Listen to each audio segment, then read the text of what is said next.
I am super excited to be interviewing the one and only Ed Squire. Eddie! Ah! You're going to pop in any minute now. I know you are. And I just wanted to have this little preview moment to just say, mad love, man. This is what podcasts are for and why we do what we do. And bravo. I'm sure I'll say that a million times in the next hour with you. But I just wanted to have this moment to say, God, I love you. We all do. And God bless you on your mission. It's so exciting to see you just go boom in the best way possible. All right, I'm going to pause this now. And there you are. Yay. And, as we get ready or whatever, typically it doesn't take long for the conversation to start getting really good. And then I'm like, damn it, why didn't I have the record button going? Got it. I had a conversation with somebody recently and it lasted an hour.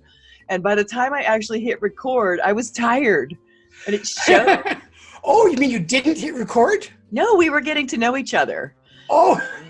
In the past, I've always done a pre-show interview. I'm so much like you. When I was at the New Media Summit and I had my drone with me and I filmed a bunch of drone footage, I had some really cool footage where I flew my drone under the overhang, Yeah. and as people were coming out, they saw the drone and they were yelling and screaming and it was really awesome. That's cool. I had a lady beside me, and this happens sometimes, who's never seen somebody use a drone.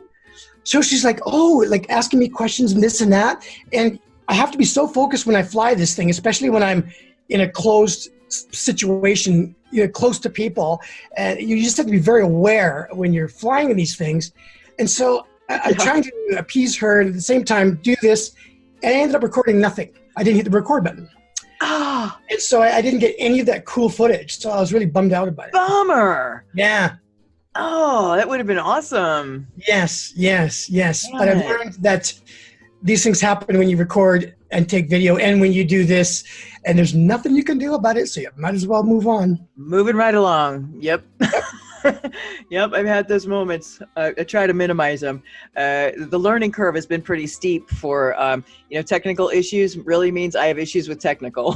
So it's just like, Well, I'm new to this kind of setup, but I'm not new to technical. So that's right. Ever need any help or something, or you're desperate, give me a shout, and if I can help you, I will. I thank you for that. I really mean it. I've got to change using Windows 10 Photos to try and edit because it will only do it in 5-minute increments. Oh my gosh. It's driving me crazy. It takes forever. Oh my gosh. Oh my gosh.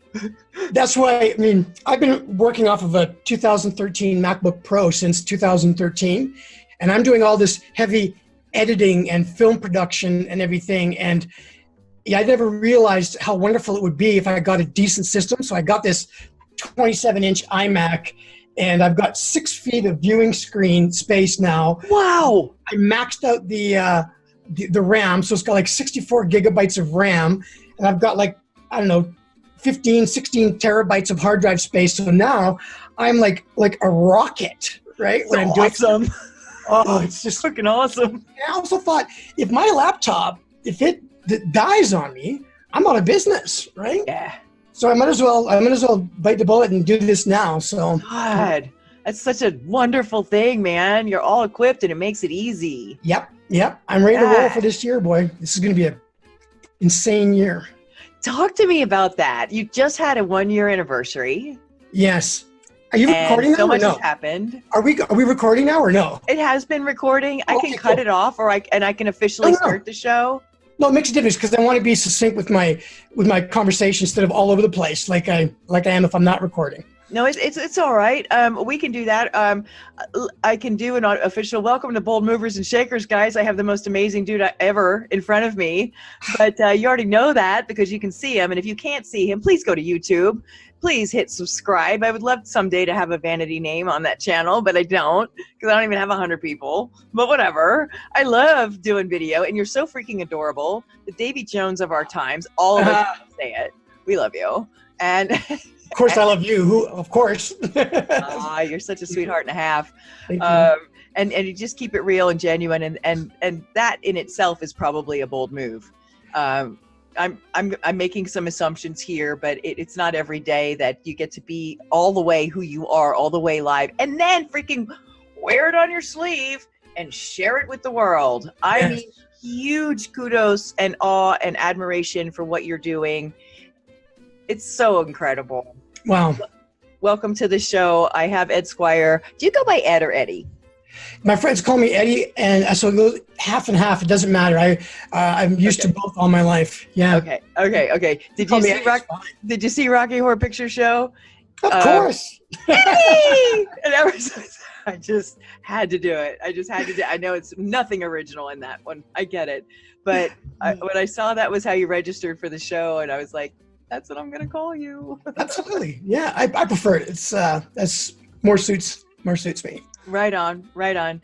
So you were starting to tell me about this killer system you have and what you're up to. Yes.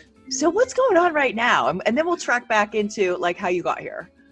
What's going on right now is I just got interrupted by my FaceTime. I'm sorry.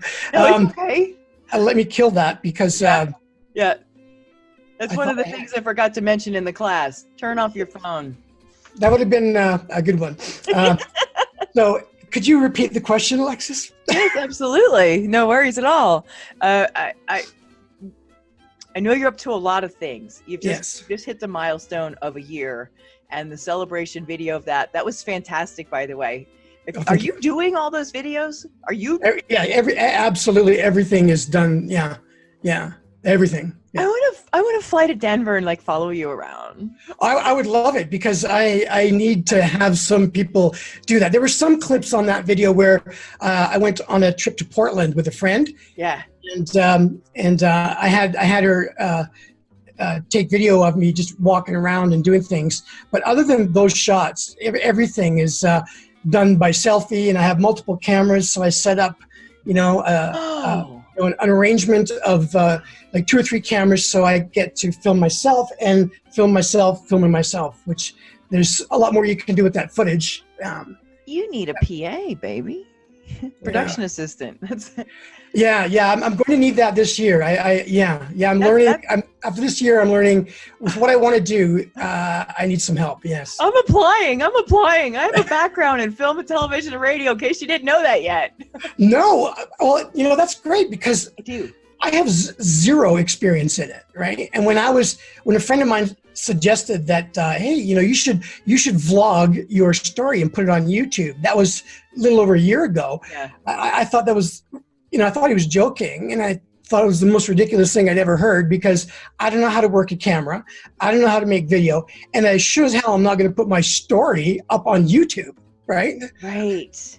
So that was over a year ago, and I'm glad that has changed. So talk to me about that moment, sweetie, when you decided from to okay.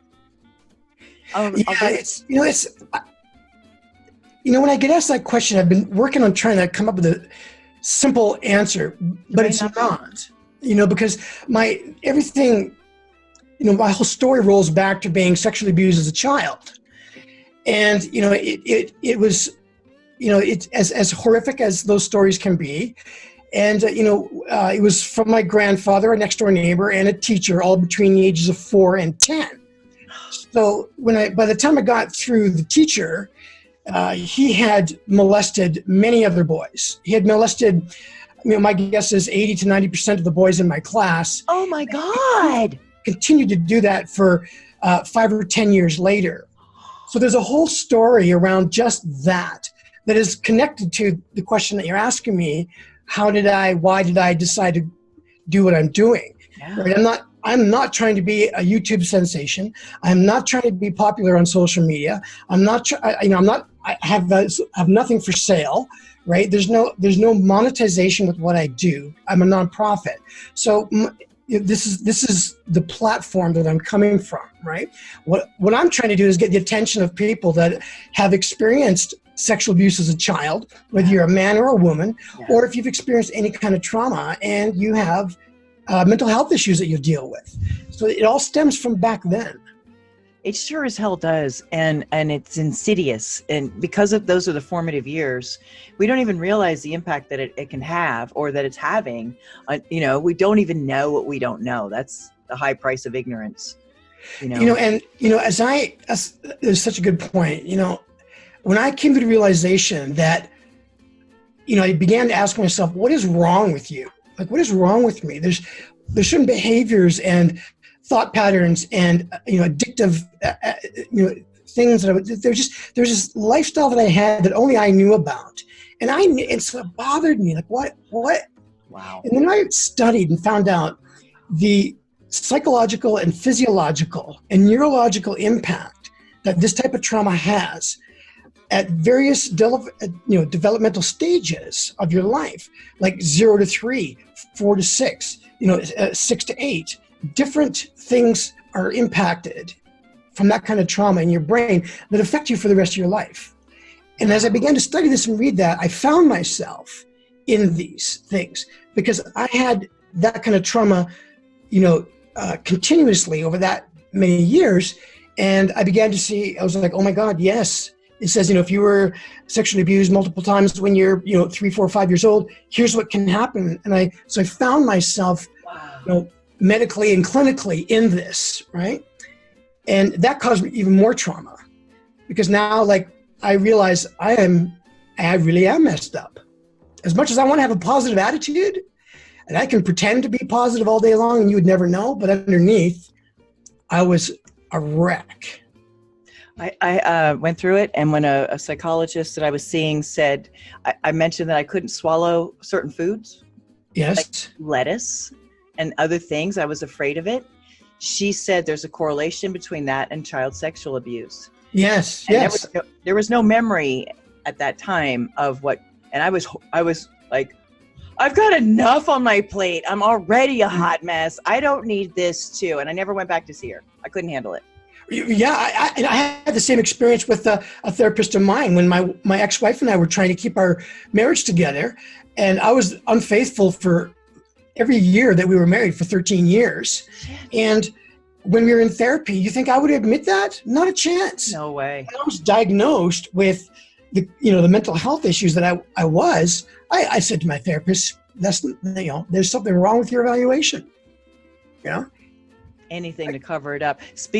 And I've got just a real quick, because this is about you, but I want to share this too. I had a photograph taken with my ex-stepfather, who was the one who shared himself with me.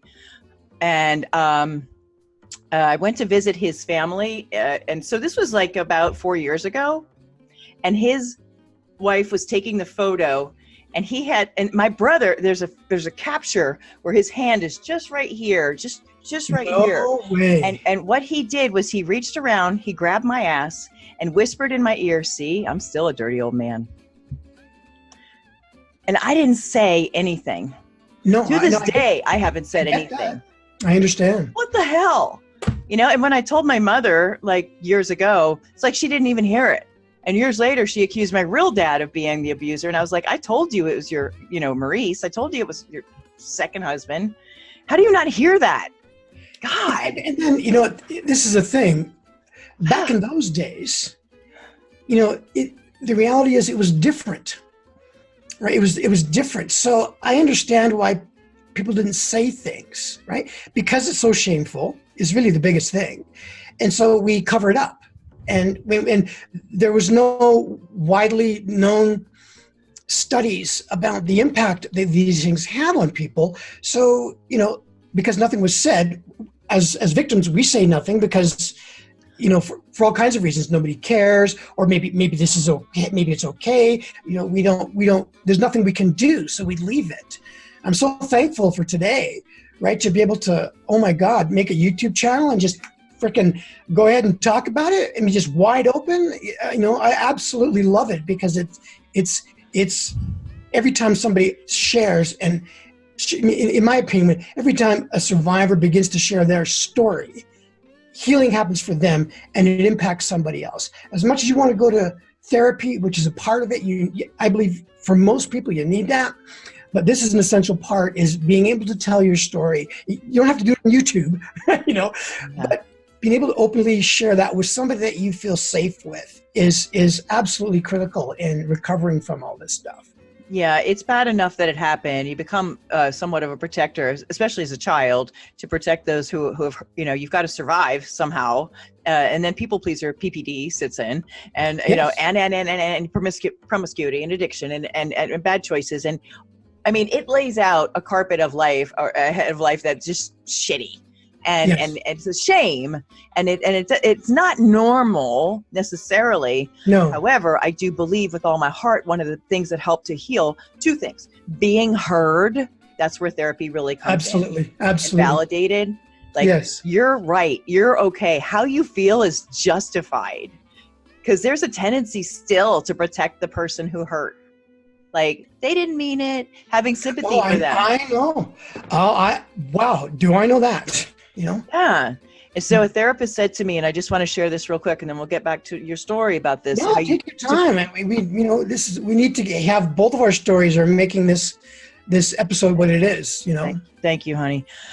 He said to me, look, you keep protecting your mom and for all this stuff. And he says, I'm going to use this example. He said, if an elephant steps on your foot, and he didn't mean it.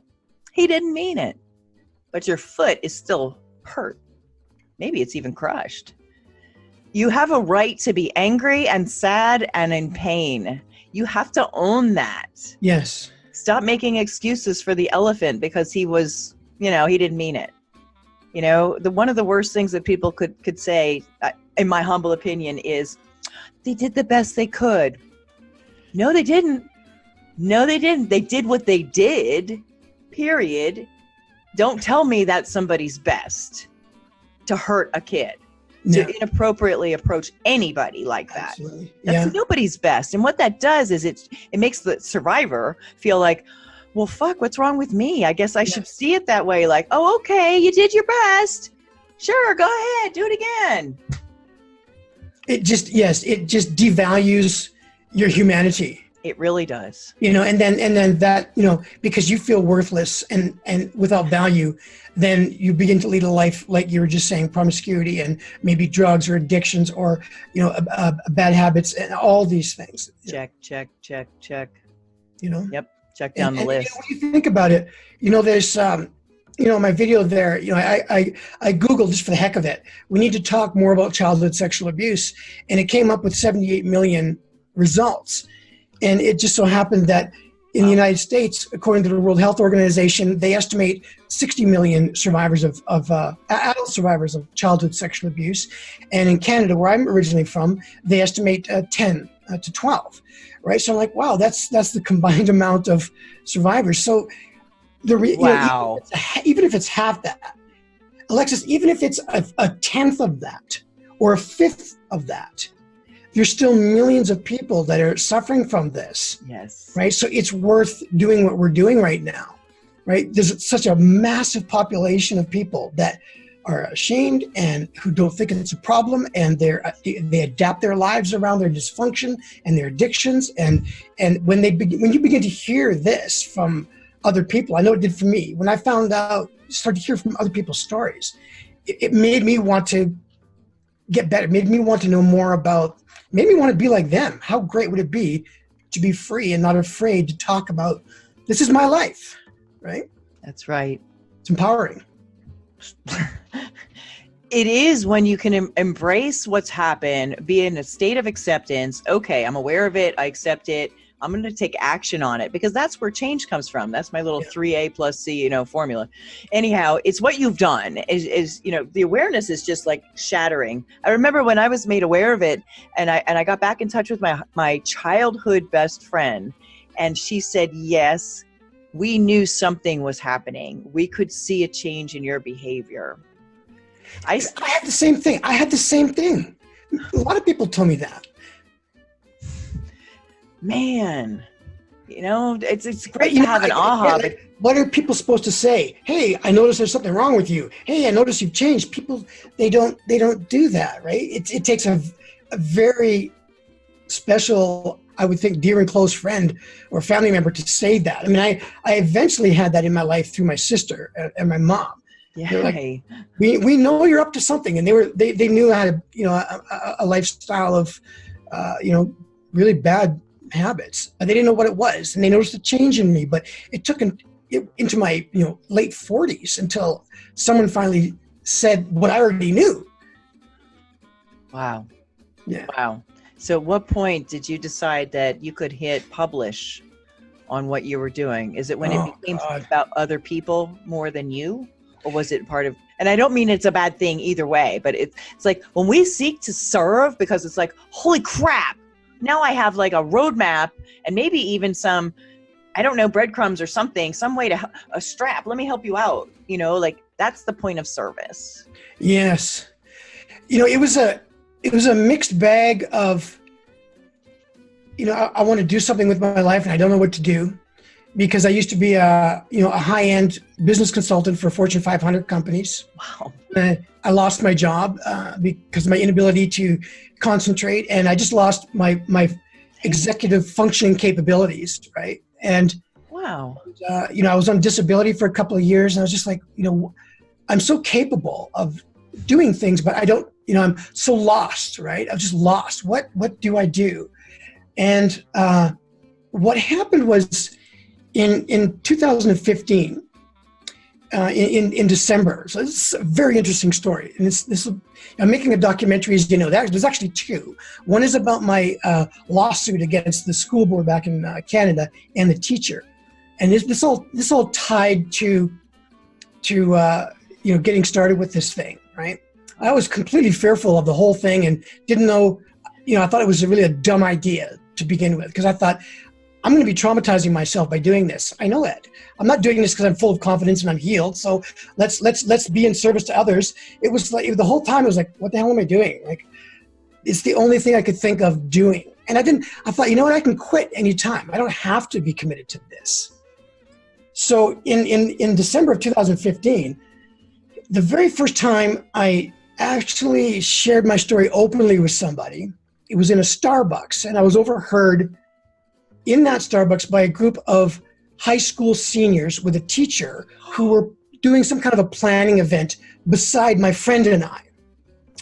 And, my friend, when I told him the real story, and part of my real story is, the details are important, but I think it's important to bring to light the shameful things that are happening that people know, but they're not talking about. So I spent many years paying for sex, is what I did. And so that became an addiction, and very, very shameful. I never imagined in a million years I would tell somebody this, and like I am right now. But the reality is there are hundreds of thousands, I don't know how many, but there's a lot of men that do this. I mean, the child sex trade industry, the prostitution industry, it's massive because people are buying. And for the most part, it's men. So I don't mind talking about it. So that was the first time I ever shared that part of my story with somebody. And it took a huge load off my shoulders. But I was overheard. When my friend left, I sat there and I was like, wow, I feel so good. This feels great. But right after I thought that, a young lady leaned over to me, about 18 years old, and she said, "Excuse me, sir. Don't mean to be eavesdropping on your conversation, but were you just talking about prostitution and sex trafficking?" And I mean, my heart just about pounded out of my chest. Oh. And I was in shock is what I was like, I don't know what to say. I can't believe that I was overheard. Not only overheard but by a high school kid and a group of them. Well, it's not like you were saying you're the ringleader. Yeah. So I'm just saying. I said, well, so I thought, well, my days of lying have come to an end. My days of pretending this never happened came to an end. So I looked at her and I said, well, prostitution, yes, but child sex trafficking, no. And she said, oh, well, I must have misunderstood you. And then she said, would you mind sharing your story with our group here? What? So all of this is happening so fast for me. And this is why I believe it's so important for us to tell our stories, not because this is what's going to happen, but the minute you tell your story, I believe you set in motion things that are going to be specific to help you heal. Whatever that is, somehow the universe or God is going to make something happen to help you heal. And it will be your own story. Mine was this, and I'm outgoing, I'm gregarious, I love, that's what I'm like. So it's no surprise that this happened. And I need to be hit between the eyes with things to get me straightened out. And so she said, just let me introduce myself. She goes, that's my teacher. His name is John DeYoung. And we're a group of high school seniors from a local Christian high school here. And we are planning an event for next May. So that's May of 2016. We're planning an event to raise awareness about child sex trafficking in the Denver area. And it's going to be a community event, and we're going to invite nonprofits and whatnot. And I just thought I heard something about your story that might be of value to what we're doing. And I'm thinking, nah, I'm not involved in sex trafficking, so I won't be of any value, is what I was thinking. So as I began to share my story, the teacher said to me, he said, let me ask you a question. Of all the times you went to a place of prostitution, did you ever find yourself in a situation where it's possible, first of all, that the women were young, and is it possible that they could have been underage? Yeah, the look on your face is how I was feeling. I never thought about it that way. So child Don't go sex to those trafficking, places. oh, it's a huge issue. And Denver is a hub for child sex trafficking in the U.S. because it's sort of central. Everything comes up from South America and in from Mexico and also from the West Coast, East Coast. A lot of trading goes on here. And so... God, that's horrible. Yeah, it's horrible. So, as you know, memories begin to come back when you start telling your story. And me, being raised as a good Christian boy, going to see prostitutes, I knew was not a good thing. And I used to do it. I used to be a youth leader and do this. And I used to actually go to church and then go see a prostitute afterwards. So my conscience was just slowly dropping down to nothing the more I did it. I didn't care anymore, right? Yeah. In my opinion, I wasn't hurting anybody, just myself. But that's not true. I won't go into that. But you are hurting other people when you are not open and honest with them. If you're not connecting with people on an intimate and genuine and authentic level, then you are hurting them. They're not better. Was that your wife at the time? Were you doing this when you were married? Oh yeah, I was doing this when I was married. I started doing this when I was about 18. So that would be the very first place that you're referring to where a person needs to be open and honest and transparent in their close relationships. You mean like with my wife? Pardon? I'm not sure I follow what you're you asking. said, we're not being honest with the people around us. If you're married. Oh yeah. So I mean, it's got to deteriorate the relationship. Yeah. Well, yeah. I thought, in my marriage, I thought I'm able to manage this hidden lifestyle. It's not affecting my marriage, but of course it was affecting my marriage. Wow. My wife was not getting me. She's only getting a part of me. I understand that now. And thank God I can talk to you about this on a podcast and on a Zoom broadcast because I've, gone to my wife and asked her to forgive me for the things that I did. I told her what I did and asked her to forgive me, and so, yeah, it's a heavy story. It's going to make a great documentary. And wow. So when the teacher asked me that question, my mind is flashing through decades of going to see prostitutes. And I began to realize, oh my God, there were, I don't know how many times I went to places where so I began to relive just the feelings that I had, like feelings of, I felt within myself just how horrible of a person I am, because I knew these girls were underage. I knew these girls were not there voluntarily. I knew it. Yeah, absolutely I knew it, but I didn't care. I right? So, Damn. so when I shared that with this group, that was the first time I did that. Wow. It was a heavy moment, obviously, you know, and so they invited me to come and speak at their event in the upcoming May. So that was December, and it was invited in May. And in that same December, at the same time, I was contacted by a childhood friend of mine that I grew up with, that we lived on the same street. Her name is Heather Young. And her brother and I, we grew up together since grade 1, and we played together. We did everything that little boys, we were best friends. Sure.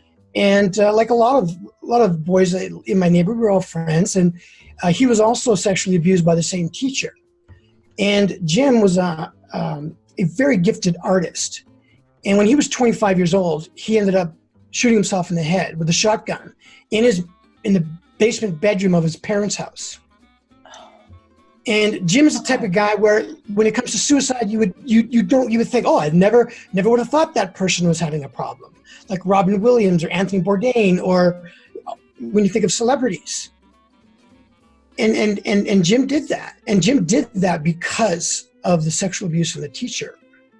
So Heather, his sister, called me around this same time in December. We hadn't connected since high school. And so we reconnected. She told me she wrote her book, asked how I was doing, and she was doing a book release in the spring. Just so happened the same time that this event that I just got invited to was going on. She asked me to come in to my hometown and share my story in front of my hometown about my abuses from this teacher. Shit. In front of my hometown crowd. And I originally said no. I said no right away, right? Because I mean, I wasn't like all of a sudden, yes, I'd love to share. Like right now, yes, give me an audience. I'd love to tell my story. Back then, this is 2015, 16. I was like, I don't want anybody to know. I told one guy, and that was enough. I got it out. You know, that was enough for me to be able to talk to my wife and ask for forgiveness. High school kids. I don't need an audience. But things were happening that were out of my control, right? Oh, God. They were just happening. And I thought about it, and I thought, I have ignored Jim's suicide my entire life. The day I heard that he killed himself, I was living in Florida, and I just ignored it. I knew why, but I didn't want to think about why. I just want to, like a lot of survivors, just forget about it and move on. Right. And I just thought, to honor Jim and to honor his sister and to honor the work that she did in writing this book, I'm going to go to my hometown, and I'm going to stand in front of everybody I grew up with. There was a couple of hundred people there, and nobody had seen me since high school because I moved away. And I stood up there and just talked about what happened. Yeah. Wow. Yeah. So I did that. 2 weeks before that, I spoke at this event for the child sex trafficking. So this is the answer to you. This really goes back to your original question, Alexis. How did I start uploading things on YouTube? Was it in service to others? There is no 30-second answer. Life led me to do what I'm doing. I really didn't feel I had a choice. This is what I felt called to do. I've always wanted to have a calling and a reason for living in my life, right? That didn't involve success and money as being the main thing. Because I was successful, I made money, I did very well, but I never felt I had purpose in my life. I felt like a piece of crap is how I felt in my life. So the organization that I spoke for is called Shift, and it represents shifting our attitude towards child sex trafficking and coming to the realization that this is a problem. So they hold this conference every year now, ever since then. So I went to this inaugural event, and there had to have been about 1,000 people there. Wow. I'm used to public speaking, so I thought I would be okay. I wrote everything down on my points on a index card, and I wasn't seeing a therapist at the time. I had no clue about how post-traumatic stress disorder and complex post-traumatic stress disorder, anxiety, depression. I had no idea that those things can actually explode as you revisit these things in your life. So when I stood in front of that crowd, it just never occurred to me. I stood in front of that crowd and I just thought, what the hell am I doing here? Why am I about? Why am I doing this? I'm so embarrassed for what I'm about to say. What and I began to shake. And like I said, I've done public speaking for years, and I was shaking. I'm always nervous. Everybody's nervous. I was nervous. I was a little more nervous than usual. But it just hit me. And what it was trauma. It was trauma. It was hitting my brain in the moment while I was standing there. And I went to pull out my index card, and I was shaking so visibly and so hard that, number one, the audience could tell I was having a problem. And I had to say something because it was so obvious. I said, well, obviously I'm not going to be able to read off my notes.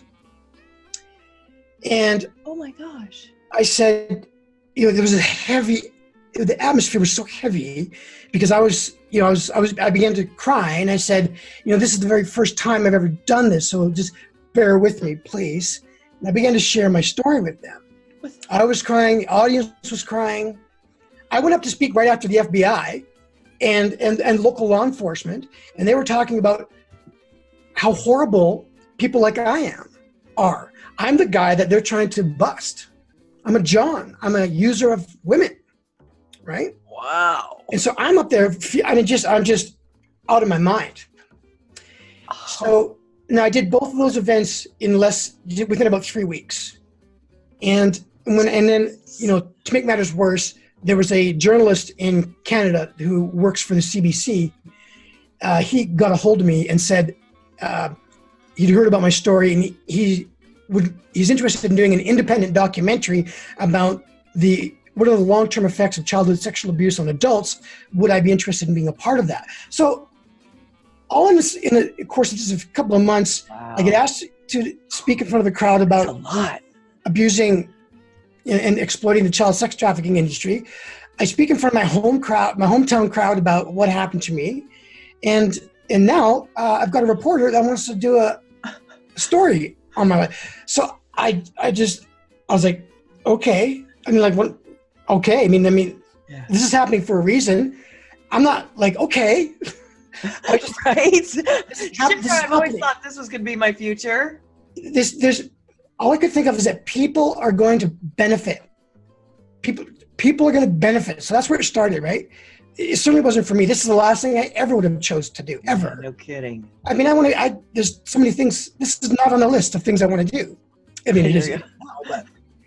And so, when I was back in Canada for 4 days, I was followed by an entire crew of professional videographers and a journalist. And so, for 4 solid days, I'm just sinking deeper and deeper and deeper into trauma being realized in my head and in my life. Shit. By the time I got back to Denver it was the 1st of June, 30 days later, I'm on disability with complex post-traumatic stress disorder, anxiety, and depression. I could not work all of a sudden. I could not work. I couldn't concentrate. I couldn't do my job. And I got paid a lot of money to do what I did. And I had to call my boss, a week or two later and said, I'm having a problem. I'm going to see a doctor. And then my doctor, like when I talked to my psychiatrist, I didn't have a psychiatrist at the time. When I talked to my medical doctor and my therapist, who I hadn't seen for years, they said, you, my friend, after hearing all this, you need to take a break. Yeah. You need to go on disability and take a break because I can't function. And that's when it started. So that was in June 30th of 2016 is when that journey of healing began. And that's the answer to your question. That led me into doing this now. Wow. Isn't that something? Life is funny that way, Eddie, is that there are things that we're called to do that we can't not do. And they're not predictable. They're not on a vision board. They're not some law of attraction thing that we manifested on purpose. That's right. Yeah, I'm tired of that too. Because I tried to do, and I'm sick of it. All of the law of attraction thing and affirmations and developing good habits, get good, live this life. You know what? When you have mental health issues and you're suffering from trauma, you can do all of the, what is it you just said? What's the word? Law of attraction. Yeah. Well, I believe in the law of attraction. So what was happening was exactly what should have been happening. Being traumatized, not success at that point. Right. And if you've got any kind of fucked upness about you, when it's not working out, then you get another reason to flagellate the fuck out of your back and go, why don't I get it? Why can't I get this? What's wrong with me? What's wrong with me? Yeah. Because that's what happens to us when we've been, sort of put upon, let me put it that way, by other people. They're not going to own it. They're not going to say, oh, yeah, you're right. No, they're going to say it's your fault. You did something wrong. You brought it on. And then you've got even more shit to handle. Depression is repressed emotion. And you implode on the inside. That's right. And it's going to show up. Yes, it will. Yeah. And that's that syndrome I talk about, pester, fester, boom. Where something kind of nags at you, it pesters, and you push it away, it festers out, and then kaboom! Yes. I think it's because it's part of our soul's journey, of course, to heal and find our wholeness again, to shake, wipe the shit off our shoes and let go of the bag that we're carrying around. But that's a process. There's this. Yes. And we're all born with this innate desire to want to be who we are. As we go through life, we learn how to act like this and act like that and be like this because we see the results that person is getting, or you want to be like this. But the further you go in life, the more you realize that this isn't me and that's not me. And then you start to ask yourself, who am I? Yes. Right. It's the greatest question you can ask yourself, and why was I born?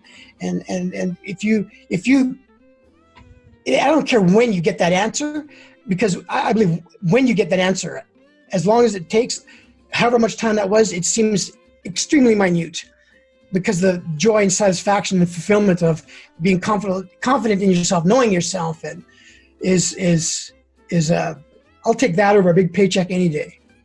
Yeah, that's genuine fulfillment versus momentary. Yeah. One of the, I'll share this with you. I had a minor accident. It was a car accident. Funny how that happened. I was just, I was in Seattle, bumped in the ferry line, and I got a wicked whiplash. And I was seeing a body worker, and they believed that your whole body was in an accident, not just your neck, which makes sense. Yeah. And so there was this phenomenon that kept happening whenever I got massaged on my butt, I would cry. Now, it's not that it hurt, but it would cause me to just break down, something fierce. And as it came around, I had an opportunity to see an astrologer and a psychic / Jeffrey Green was amazing. There shouldn't have been an appointment. He was booked for 6 months. And when I tried, I got an appointment. Like, it was one of those things, it's like, okay, awesome. Here's the next step you're supposed to take. You didn't know it though, huh? So I said to the therapist, I got this appointment with Jeffrey Green. And he's like, what? I said, yeah, but what the hell do I ask him? He said, ask him why that happens. Why does that happen to you? Because it's got nothing to do with your whiplash. And I said, okay. And pardon? Yeah, this is interesting. Yeah. And I was fascinated and I was a little nervous. And I said, well, Jeffrey's like, so what do you want to know? And I was like, well, this is going to sound kind of weird. I don't know how to quite put it. Probably foot shuffled a few more minutes. And he said, what is it? And I said, well, sir, why is it that I cry when I get my butt massaged?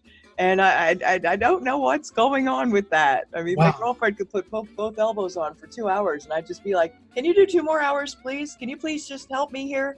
It was bizarre. And, he says, he goes, time is not linear, but the best way I can explain this to you is that in a recent lifetime ago, in a what I now believe was an S&M kind of relationship, or BDSM. Yeah. He says your bottom was destroyed and you died from it. Now, even just trying to grasp that. And I was like, okay. And he said, now the soul comes in with certain things and pieces that it wants to work on. This is one of your things. The loss of power and the death that came from this are stored in your cells right now. Yes. Yeah, I believe that too. and you came to rebalance that. And I was like, how do you recommend I do that? You know, like, he says, I don't know. You're gonna have to figure it out. I'm like, well, shit, man, you're the psychic. Like, can't you see it in the chart or something? He says, no, you're going to find a way to balance this out. It's your path. I really like what he said, you know, instead of just, you know, coming up with, well, now that I've given you the diagnosis, let me give you the answer, you know, and I think that's awesome. You know, we have to find our own way. And if he was meant to do that, great. And if not, then off you go.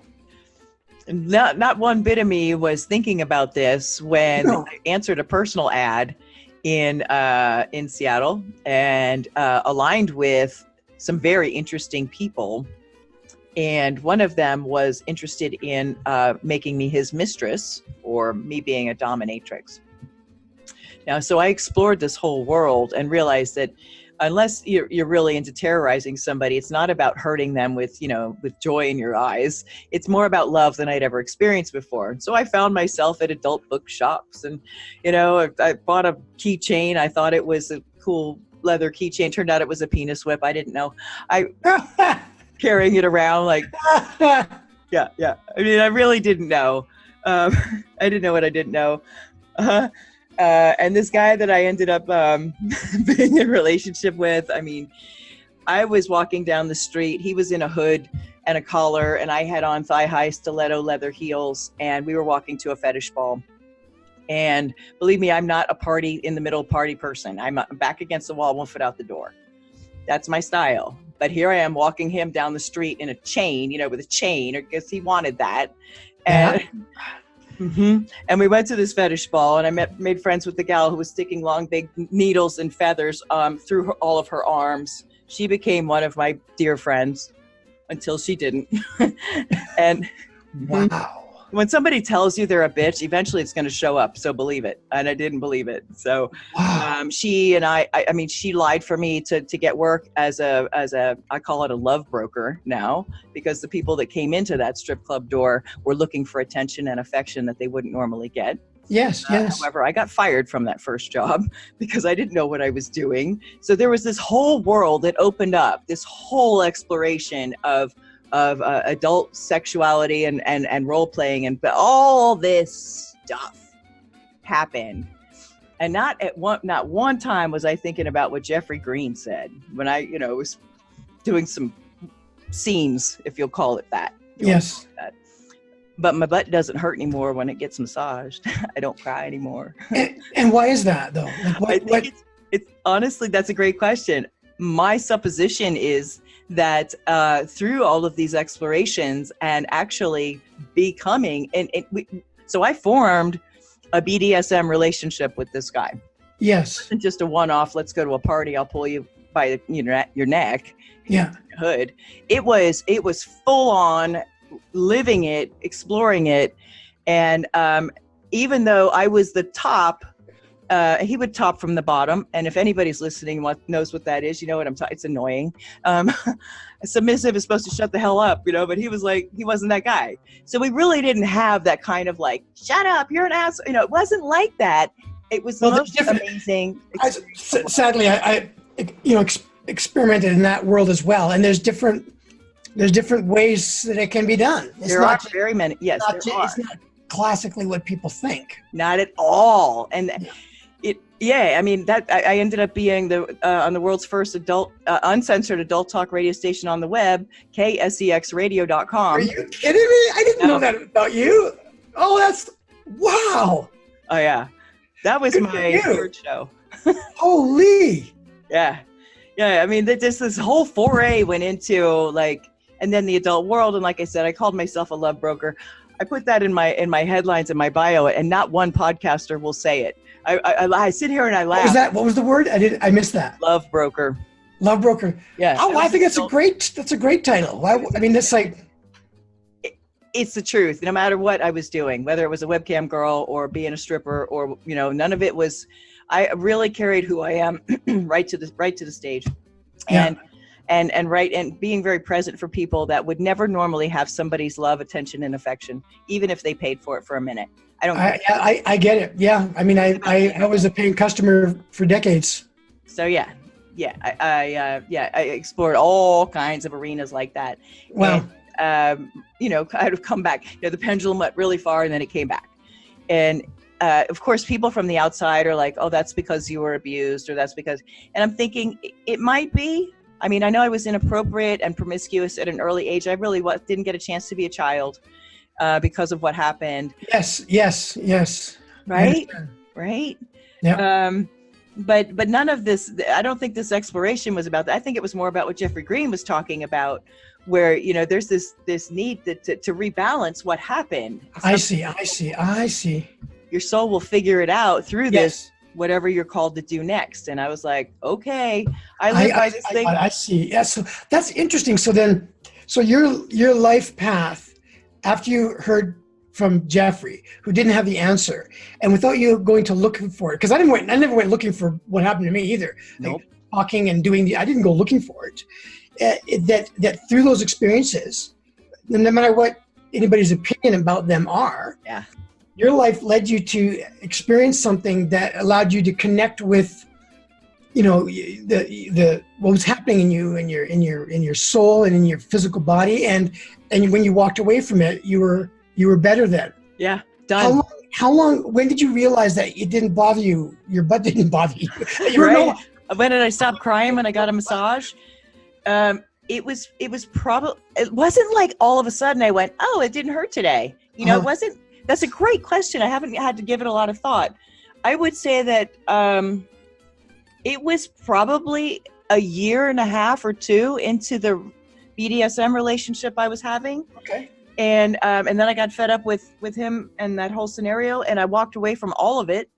And I really haven't looked back in that regard, in that specific regard. There's been many other ways I've been around it.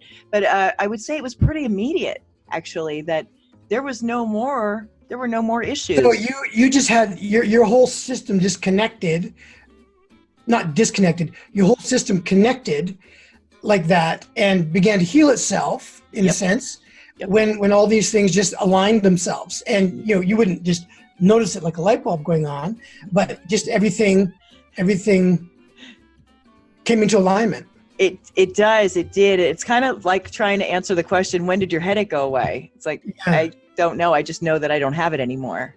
Yeah. There's no, it's done. I really wanted it to be. If I had a podcast, I'd invite you on to my show. Actually, we could do that. We could, I mean, I don't do podcasts, but I do interviews and upload them to my channel. So we could do that. I would love to do that sometime. I'm so in. Absolutely. I would love that. Thank you for the offer. Absolutely would love that.